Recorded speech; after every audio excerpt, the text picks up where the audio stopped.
It's really cute. It's they appeal to the young ones, you know. Even it's very colorful and tasty. Bukod sa mga candy, patok din sa mga bulilit ang nakaka-cute na cupcakes na ito.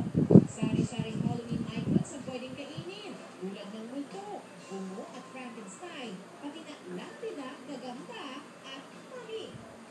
Para sa mga ito, pinakamainam daw na gumamit ng mga matitikan ng gulay tulad ng orange at green. Sa mga kids, syempre may Halloween trick or treats, party and everything.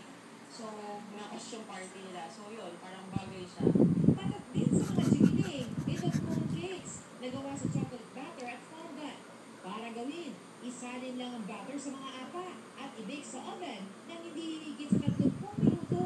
Pagkatapos i-bake, pwede na itong lagyan ng icing at saka disenyohan.